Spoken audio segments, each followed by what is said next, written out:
KPK melakukan konferensi pers kegiatan tangkap tangan di Badan Nasional Pencarian dan Pertolongan Basarnas. Bismillahirrahmanirrahim. Assalamualaikum warahmatullahi wabarakatuh. Selamat malam teman-teman semuanya. Terima kasih kehadiran pada malam hari ini. Sebagaimana semalam ya sudah disampaikan dan dikonfirmasi bahwa KPK melakukan kegiatan tangkap tangan di dua tempat setidaknya, yaitu di Jakarta dan juga di wilayah Kota Bekasi, dan mengamankan beberapa pihak serta barang bukti yang kemudian kami lakukan permintaan keterangan, analisis, dan juga gelar perkara. Kemudian kami menyimpulkan ada dugaan peristiwa pidana dan pihak-pihak yang bisa dipertanggungjawabkan secara hukum. Kami juga mengikut sertakan pihak dari POM Mabes TNI dalam prosesnya sampai kemudian juga tadi dilakukan gelar perkara bersama gitu. Dan nanti akan dijelaskan secara utuh dan lengkap seluruh proses dari kegiatan tangkap tangan ini. Hadir malam hari ini pimpinan KPK Pak Alek dan juga pelaksana tugas Deputi Penindakan Pak Asep Guntur. Dan setelah kemudian dibacakan seluruh konstruksi perkara ini, kami juga nanti akan menunjukkan barang bukti dalam kegiatan tangkap tangan dimaksud, dan setelahnya seperti biasa kami beri kesempatan teman-teman untuk bertanya lebih lanjut terkait dengan perkara ini. Jadi kita fokuskan pertanyaan dari rekan-rekan semuanya terkait kegiatan tangkap tangan yang KPK lakukan sejak kemarin siang. Baik, kami silakan Pak Alek untuk menyampaikan perkembangan dari kegiatan tangkap tangan yang dilakukan oleh tim KPK dimaksud. Ya, terima kasih Mas Alek. Selamat malam teman-teman. Saya akan menyampaikan perkembangan informasi terkait dengan kegiatan tangkap tangan dugaan tindak pidana korupsi berupa suap pengadaan barang dan jasa di Basarnas Badan Nasional Pencarian dan Pertolongan tahun 2021 sampai dengan tahun 2023. Dalam kegiatan tangkap tangan ini, tim KPK telah mengamankan 11 orang pada hari Selasa tanggal 25 Juli tahun 2023 sekitar pukul 2 siang di Jalan Raya Mabes Hankam, wilayah Cilangkap, Jakarta Timur, dan di wilayah Jati Raden Jati Sampurna, Kota Bekasi sebagai berikut. MR, ini Direktur Utama PT IGK, JH, Direktur Keuangan PT IGK, kemudian RK, Manajer Keuangan PT IGK, ER, SPV Treasury PT IGK, DN, Staf Keuangan PT IGK, HW, Sopir MR, EH, Staf Keuangan PT IGK, ABC, ini Korsmin, Kepala Basarnas, kemudian RA, Direktur Utama PT KAU, SA, Bagian Keuangan PT KAU, dan TM, Staf Operasional PT KAU. Adapun kronologis terjadinya kegiatan tangkap tangan adalah sebagai berikut. Diawali dengan diterimanya informasi dari masyarakat mengenai dugaan adanya penyerahan sejumlah uang pada penyelenggara negara atau yang mewakilinya terkait pengkondisian pemenang tender proyek di Basarnas. Pada hari Selasa, tanggal 25 Juli tahun 2023, tim KPK mendapat informasi adanya penyerahan sejumlah uang dalam bentuk tunai dari MR kepada ABC sebagai perwakilan HA di salah satu parkiran bank di Mabes TNI Cilangkap. Tim KPK kemudian langsung mengamankan MR, ER, dan HW di Jalan Mabes Hankam, Cilangkap, dan ABC di salah satu restoran soto di Jati Sampurna, Bekasi. Turut diamankan goodie bag yang disimpan dalam bagasi mobil ABC yang berisi uang sejumlah 999,7 juta rupiah, hampir 1 miliar. Para pihak yang diamankan beserta barang bukti kemudian dibawa ke Gedung Merah Putih KPK untuk selanjutnya dimintai keterangan.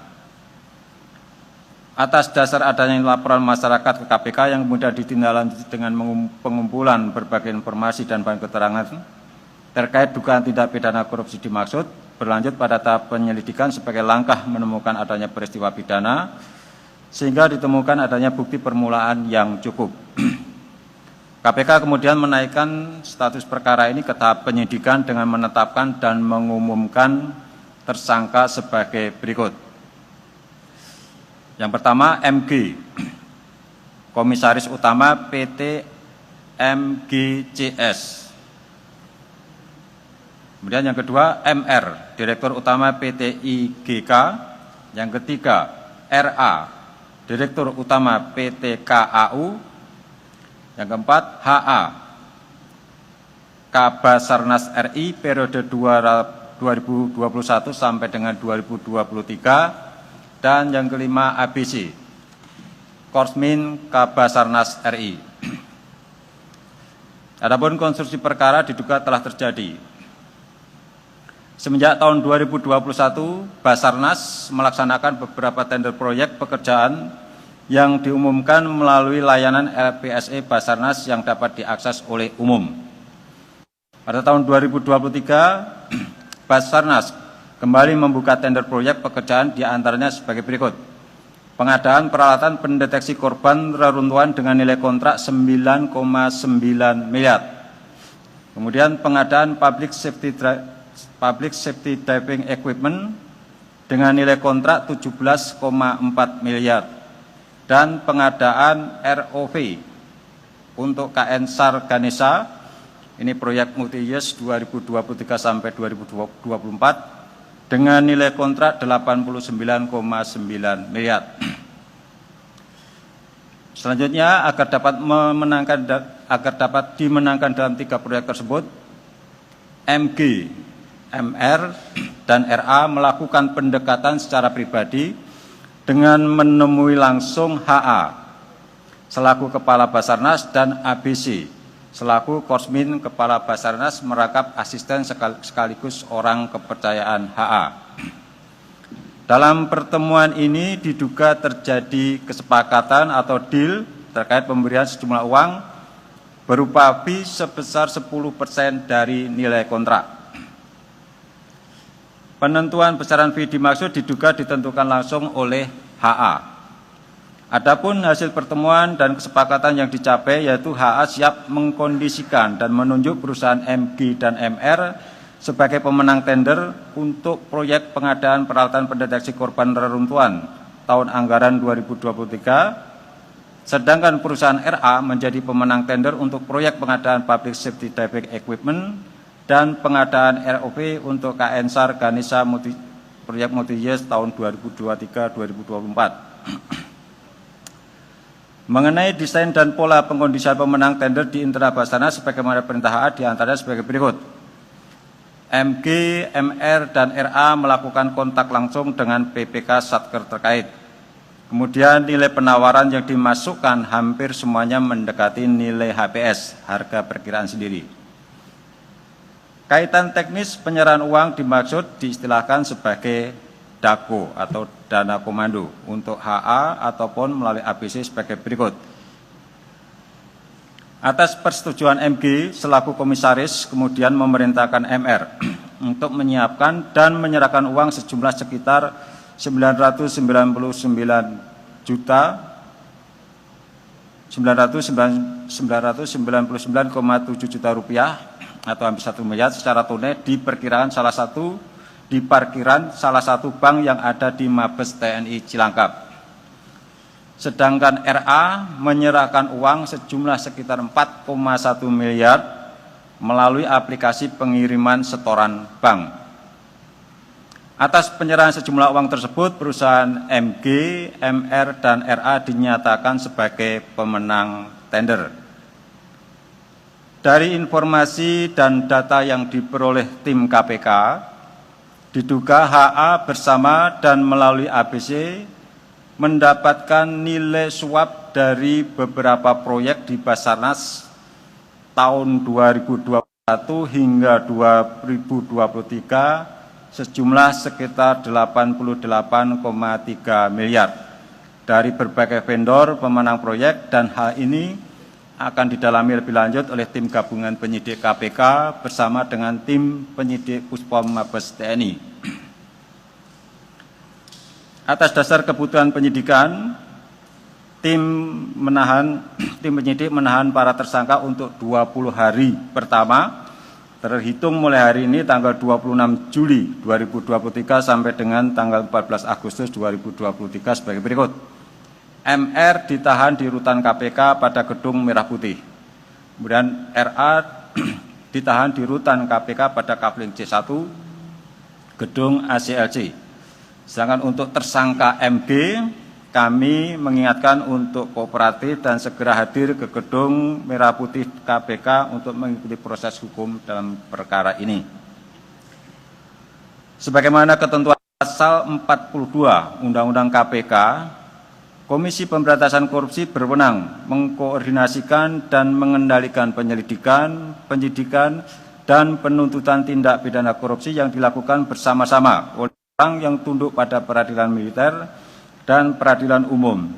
Junto pasal 89 KUHP, maka terhadap 2 orang tersangka yaitu HA dan ABC yang diduga sebagai penerima suap, penegakan hukumnya diserahkan kepada Puspom Mabes TNI untuk proses hukum lebih lanjut yang akan diselesaikan oleh tim gabungan penyidik KPK dan tim penyidik Puspom Mabes TNI yang diatur dalam undang-undang. Tersangka MG, MR, dan RA sebagai pihak pemberi disangkakan melanggar pasal 5 ayat 1 huruf A atau huruf B atau pasal 13 Undang-Undang Nomor 31 Tahun 1999 tentang pemberantasan tindak pidana korupsi sebagaimana telah diubah dengan Undang-Undang Nomor 20 Tahun 2001 tentang perubahan atas Undang-Undang Nomor 31 Tahun 1999 tentang pemberantasan tindak pidana korupsi, junto pasal 55 ayat 1 ke 1 KUHP. KPK menyampaikan apresiasi kepada Puspom TNI atas dukungan dan sinergi dan harapan dapat mengungkap dugaan tindak pidana korupsi dalam proses pengadaan barang dan jasa di Basarnas. KPK juga menyampaikan terima kasih kepada masyarakat yang telah menyampaikan informasi adanya dugaan tindak pidana dalam perkara ini. Kami mengajak masyarakat untuk terus memantau dan turut mengawasi proses penanganan perkara ini, sehingga penanganan perkara ini dapat berjalan dengan adil, baik tersangka yang ditangani KPK maupun untuk para tersangka yang ditangani oleh Puspom TNI yang nanti dalam prosesnya kami akan melakukan supervisi dan bersinergi dengan pihak Puspom TNI. Demikian beberapa hal yang kami sampaikan. Terima kasih. Baik, terima kasih Pak Alek yang telah membacakan beberapa poin perkembangan dari kegiatan tangkap tangan dimaksud. Pada prinsipnya KPK telah menetapkan 5 orang sebagai tersangka, 3 orang ditangani oleh KPK dan 2 diserahkan penegakan hukumnya pada Puspom TNI yang nanti akan dilakukan bersama gabungan antara KPK dan penyidik dari Puspom TNI. Diduga HA dan kawan-kawan menerima uang sejumlah 88,3 miliar dari berbagai proyek tahun 2021 hingga 2023. Baik, sebelum itu Mas kami tunjukkan dulu barang bukti. Setelah itu baru nanti kami beri kesempatan teman-teman boleh bertanya terkait dengan perkara ini. Oke, Mas Ferry, sabar dulu ya. Nggak kelihatan?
Baik, terima kasih. Berikutnya silakan. Oke, Mas Mario, Mas Yogi, Mas Hedi. Sebelah kanan saya ada? Oke, sementara sebelah sini dulu ya. Silakan, Mas Mario. Ya, terima kasih atas kesempatannya. Saya Mario dari Metro TV. Ya, mumpung ada Pak Alek juga, sekalian mau detailkan kasus ini. Pertama, bahwa kasus ini kan melibatkan 2 atau 3 perusahaan sebenarnya.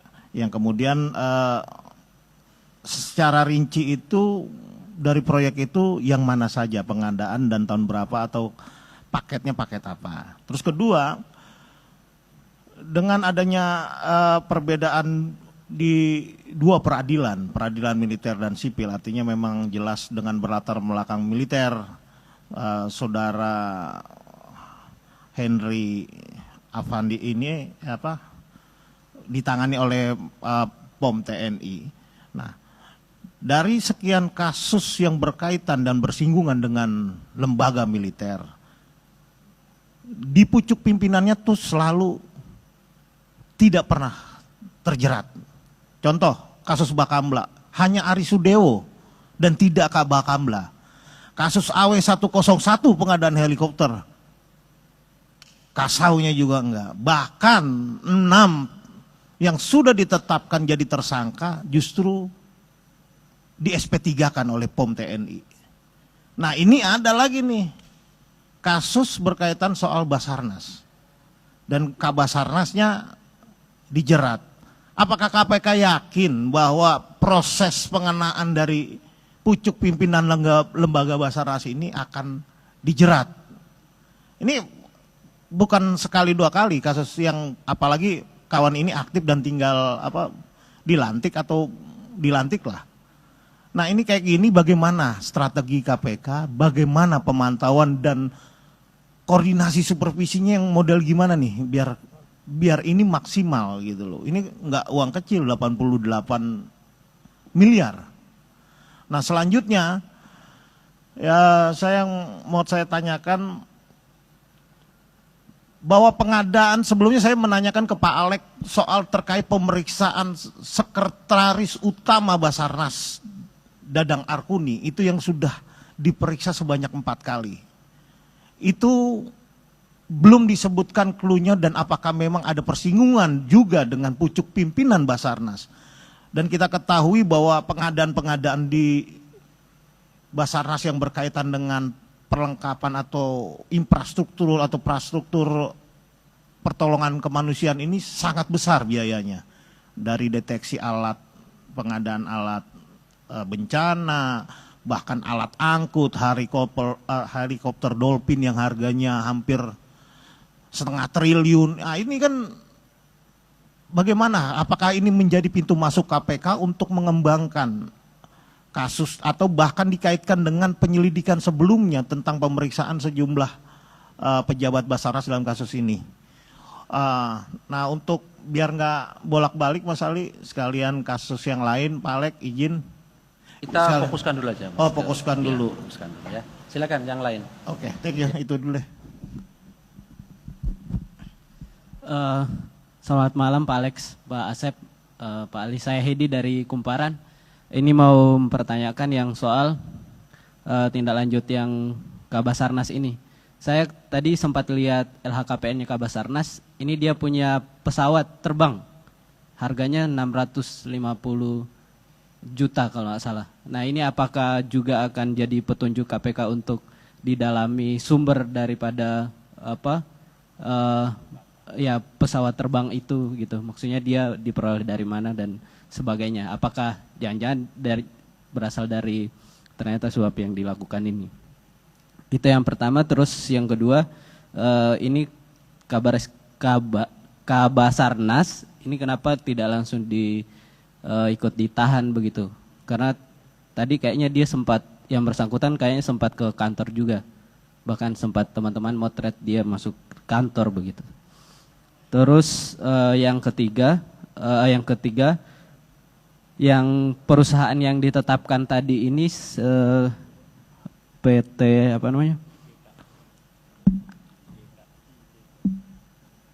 Apakah bentar Pak.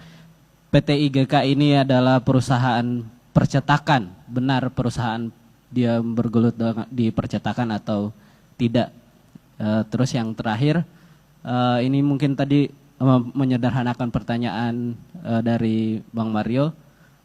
Ini nanti Kabasarnas ini meskipun nanti diserahkan ke TNI, apakah penahanannya akan dilakukan terlebih dahulu di KPK kemudian diserahkan ke sana atau bagaimana nanti konsepnya? Ini yang paling terakhir, apakah ini menjadi kasus pertama bagi KPK yang bekerja langsung sama POM TNI begitu? Terima kasih Pak Alex. Terima kasih Mas Hedi. Mas Nyam ya. Izin Mas. Setelah ini masuk ke terakhir. Oke. Mau nanya Pak, ini kan untuk kesekian kalinya ya salah satu tersangkanya atau beberapa tersangkanya dari pihak militer ya gitu.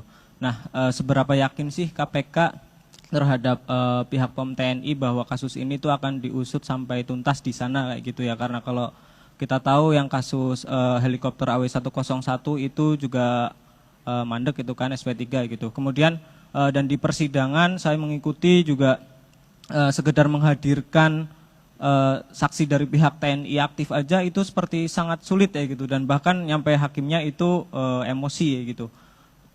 Ya kami pikir KPK juga mengikuti persoalan tersebut ya gitu. Ya, meskipun pada akhirnya vonis tetap dijatuhkan, tapi kan ya gimana prajurit TNI-nya juga nggak datang ke sidang kayak gitu loh. Termasuk pejabat-pejabatnya. Mungkin itu, terima kasih. Ya, saya Yogi dari Harian Kompas.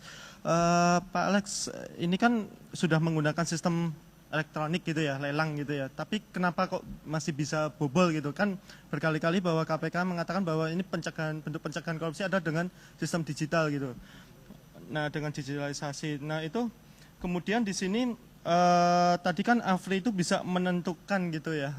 Dia sebagai apa sih di sini posisinya gitu? Apakah sebenarnya yang menentukan kepala Basarnas yang tadi ada dana komando itu, atau si Afrinya, atau bagaimana gitu? Kemudian lalu untuk tadi ya, untuk sistem elektronik itu solusinya bagaimana ke depannya supaya ini kan istilahnya udah mentok ya, solusi terbaik, tapi ternyata masih bobol juga kan. Kemarin Pak Luhut juga mengatakan bahwa dengan digital itu adalah yang utama gitu. Kemudian, oh ya mungkin tadi bisa dijelaskan tadi uang yang dipaparkan tadi berapa ya jumlahnya? Oh ya, makasih Pak. Oh, siap. Ada lagi silakan. Cukup ya mewakili teman-teman semuanya pada malam hari ini. Baik, kami silakan Pak Alek untuk merespon pertanyaan dari teman-teman semuanya. Ya, oke. Sebab tadi dari proyek yang mana ini, dari Mas Mario tadi? Kan tadi uangnya 999 ya. 999 juta. Nah, ini kan 10% dari nilai kontrak. Nah, kontraknya untuk pengadaan alat pendeteksi korban reruntuhan itu kan 9,9 miliar. Artinya persis 10%. Itu kalau dirinci lebih lanjut, belakangnya itu 700.400 rupiah. Jadi ada 400 rupiah lengkapnya itu. Jadi ada pecahannya nilainya. Tadi karena dibulatkan saja jadi 999,7 juta. Jadi jelas itu dari pengadaan pendeteksi korban reruntuhan. Sedangkan yang 4 miliar tadi disampaikan bahwa itu pengadaan public safety diving, ini senilai 17,4 miliar, dan pengadaan ROV. Ini multi years ini. Nah, ini pastinya kan suap diberikan sesuai dengan lelang atau kontrak tahun 2023 ini, dan sesuai dengan pembayaran yang dilakukan, ya kan seperti itu. Dan kalau dilihat kan tadi sampaikan jumlah keseluruhan dari tahun 2021 sampai 2023 ya, dari catatan yang ditemukan tim itu tercatat sekitar 88,8 miliar ya. Ya, 88,3 miliar total uang yang dicatat oleh ABC. Jadi ABC ini sangat tertib administrasi, jadi setiap penerimaan itu dicatat dari perusahaan mana, itu ada di dalam catatan itu, termasuk kemudian juga pengeluaran-pengeluaran. Jadi dari DAKO tadi itu digunakan untuk apa saja, itu juga dicatat ya, dan dilaporkan kepada HA ya. Jadi penggunaan, penerimaan dan penggunaan itu dicatat dan dilaporkan kepada HA ya. Tentu nanti di dalam proses penyidikan akan didalami lebih lanjut terkait pengadaan apa saja ya, terkait pengadaan apa saja sehingga diterima DAKO sampai sejumlah 88,3 miliar ya. Nah, tentu ini juga kalau kita mengingat kembali kasus yang serupa atau mirip yang terjadi di Bakamla ya. Jadi waktu itu juga hampir mirip dan kita mendalami kasus pengadaan barang dan jasanya itu kita kenakan, ada yang kita kenakan menggunakan pasal 2 dan pasal 3 dan kita melihat ya terjadi markup yang sedemikian besar ya, tadi disampaikan ya. Kalau dari awal itu sudah ada kesepakatan untuk terkait pemberian fee ya, sejumlah fee dan ada kesepakatan atau janji untuk menunjuk atau memenangkan perusahaan yang membayar, tentu dalam proses lelangnya pun itu sudah diatur ya. Atau dengan kata lain, proses lelang itu hanya sekedar formalitas. Bagaimana bisa padahal sudah menggunakan e-procurement dan ternyata memang bisa ya. Jadi sistem apapun yang dibangun ya, ketika itu dilakukan persekongkolan, maka jebol juga sistem itu. Jadi bisa saja ya dalam beberapa kasus itu perusahaan yang ditunjuk atau yang nanti sudah disepakati akan memenangkan lelang, tetap prosesnya dengan lelang, itu dia menggunakan perusahaan-perusahaan pendamping ya yang sudah bersekongkol juga, atau bahkan mungkin perusahaan pendamping itu dimiliki oleh orang yang sama yang nanti akan memenangkan lelang ya. Prosesnya memasukkan dokumen lelang dan lain sebagainya semua secara elektronis itu bisa saja dilakukan hanya dalam satu perangkat komputer dan itu biasanya terungkap ya di dalam audit forensik ya, digital forensik pasti akan terungkap. Dokumen ini di-upload lewat komputer yang mana dan dari tempat yang sama itu biasanya akan terungkap ya, modus-modus seperti itu. Nah, nanti pasti kami akan mendalami bagaimana proses lelang pengadaan barang dan jasa di Basarnas ini. Nah, tentu sekali lagi kami juga pasti akan mendalami apakah perusahaan-perusahaan pemenang lelang tersebut perusahaan-perusahaan yang kalau produknya itu produk buatan luar negeri, apakah perusahaan-perusahaan tersebut itu menjadi ATPM atau agen dari produsen di luar negeri ya, atau hanya perusahaan yang bermodalkan bendera broker ya, dia menang kemudian dia membeli ke ATPM atau agen resmi dari perusahaan yang ada di luar negeri. Nah, sebetulnya kalau peralatan yang ingin dibeli itu hanya ada satu produsen ya, tidak ada pesaing untuk perangkat atau peralatan sejenis, itu bisa dilakukan dengan penunjukan langsung dengan melakukan negosiasi kepada ATPM tersebut, nggak usah pakai lelang. Karena apa? Ya kalau pakai lelang itu tadi yang ikut para broker, siapapun yang menang pasti nanti akan belinya ke ATPM tersebut. Jadi kalau alatnya itu, perangkatnya itu sifatnya sangat spesifik ya, hanya ada satu perusahaan yang memproduksi dan hanya ada satu agen pemegang merek di Indonesia atau agen penjual di Indonesia, ya ditunjuk aja langsung, gitu kan? Atau bisa saja kan lewat kita dorong untuk memasukkan lewat e-katalog. Kalau pengadaan alat tersebut sifatnya rutin dan mungkin banyak produk sejenis. Ya, kita akan mendorong ATPN atau produsen itu tuh untuk memasukkan alatnya di dalam e-katalog, ya, sehingga pihak PPK atau pembeli, dalamnya pemerintah, itu tinggal memilih ya di dalam e-katalog itu mana kira-kira produk yang sesuai dengan kebutuhan dan tentu saja dengan harga yang paling menguntungkan untuk negara, kan seperti itu. Jadi kemudian terkait dengan apakah kami yakin ya para oknum yang kemudian kami tetapkan tersangka, ya kami sebutkan tadi, itu akan dihukum oleh peradilan militer kalau nanti persidangannya di sana ya. Tentu dari awal untuk perkara ini, dari awal kami sudah melakukan koordinasi dan tadi disampaikan Mas Ali pada saat ekspos pun kami sudah mengajak Puspom TNI untuk mendengarkan bagaimana duduk perkaranya dalam pengadaan barang jasa terkait dengan dugaan terjadinya suap ini. Tadi sudah disampaikan dan dari hasil ekspos penyidik Puspom tadi juga sudah menyampaikan alat buktinya sudah terang. Ya, artinya sebetulnya tidak ada keberatan juga dari pihak Puspom TNI bahwa memang telah terjadi peristiwa pidana, dalam ini adalah dugaan terjadinya suap menyuap.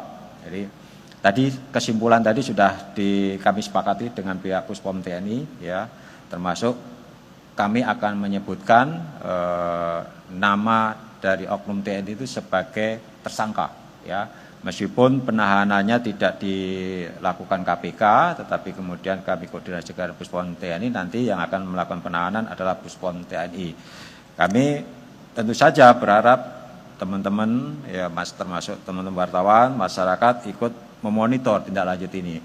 Dan kami tadi juga sudah bersepakat dengan Puspom dan bahkan siangnya tadi hadir Jampitmil ya, Jaksa Agung Muda Tindak Pidana Militer ya, dan sebelumnya pun kami sudah berkoordinasi dengan Jampitmil untuk perkara yang sama ini di Basarnas juga yang sudah dilakukan pemeriksaan terhadap sekretaris ya, sekjen dan lain sebagainya. Ini sebenarnya sudah untuk sidik terbuka, penyelidikan dan penyidikan terbuka itu untuk perkara yang lain sudah kami lakukan ya.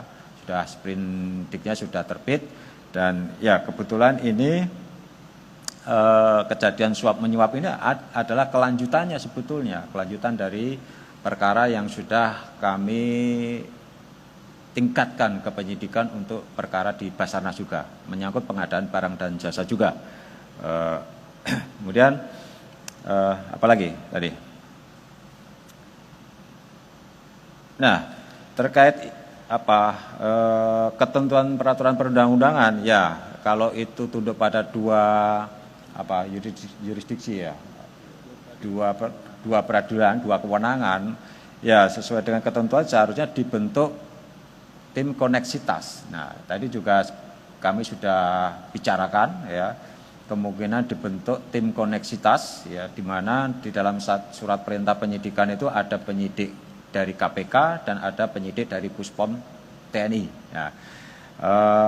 Hanya saja selama ini, sejauh ini belum ada MOU antara KPK dengan pihak Puspom TNI. Dan minggu depan kami tadi sudah sampaikan melalui Pak Asep dan juga dari Puspom TNI, kami akan agendakan untuk bertemu dengan Panglima TNI untuk membahas persoalan ini, karena tidak tertutup kemungkinan bahwa ke depan hal-hal seperti ini akan terulang kembali. Karena apa? Ya, kita mengetahui bahwa ada beberapa institusi lembaga pemerintahan yang memang ada dari para pejabat atau dari perwira TNI itu dikaryakan di instansi atau lembaga pemerintah yang lain. Tidak tertutup kemungkinan kalau kemudian dalam proses PPC itu terjadi hal demikian lagi. Nah, ini untuk memitigasi atau untuk ya supaya penanganan perkara ini juga berjalan dengan baik dan memberikan keadilan ya, baik dari sisi pelaku yang sipil, swasta maupun dari pihak TNI, oknum TNI ya. Karena ya kita tahu bahwa seharusnya untuk perkara korupsi itu kan pengadilannya sudah dibentuk khusus, pengadilan tindak pidana korupsi. Jangan sampai misalnya ada disparitas ya, ada disparitas dalam penanganan perkara ini yang kita khawatirkan ya, dan mudah-mudahan dengan monitoring teman-teman serta masyarakat menyangkut penyelesaian perkara ini, hal itu bisa kita minimalisir ya. Begitu. Terus kemudian kayaknya sudah semua ya. Pengadaan yang lain ya nanti akan didalami. Kan tadi kan total dari catatan itu kan 88,3 miliar. Itu banyak vendor mulai tahun 2021 dari catatan. Tentu itu pasti akan diklarifikasi di dalam proses penyidikan, pengadaan apa saja. Nah, dan apakah catatan itu juga didasarkan atas ya itu tadi penerimaan. Tentu pasti akan diklarifikasi. Tapi sejauh ini yang kita dapatkan ya baru suap menyangkut pengadaan apa tadi? Alat pendeteksi reruntuhan dan alat apa ya? Termasuk kendaraan ya, kendaraan taktis mungkin itu. Ya. Ya itu yang ROV itu apa sih? Kayaknya kendaraan taktis sekali ya. Itu. Nah, itu yang baru kita dalami 3 pengadaan itu. Yang suapnya sementara ini ya kalau di total sekitar 5 miliar kan. Ya, 5 miliar. 5 miliar 100 juta. Itu. Tuh. Kenapa? Oh, di LHKPN. Oh, di LHKPN. Ya umumnya dalam proses penyidikan kalau yang bersangkutan itu penyelenggara negara dan wajib LHKPN, pasti nanti di pihak penyidik akan melihat seberapa besar ya harta kekayaan yang bersangkutan. Kan gitu. Nanti di tingkat penyidikan pasti akan di cross check dilihat. Ya.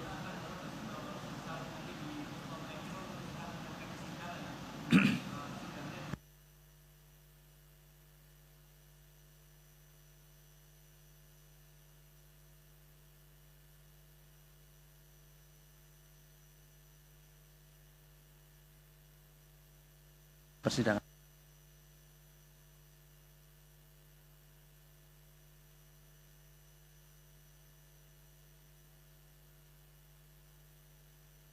TNI ya. Jadi kita nggak berandai-andai ya, tapi ya tadi yang sudah kami bicarakan dengan pihak Puspom TNI dan juga Jampitmil ya. Tadi kita upayakan untuk dilakukan koneksitas. Gitu ya. Ya, saya kira cukup ya, ya.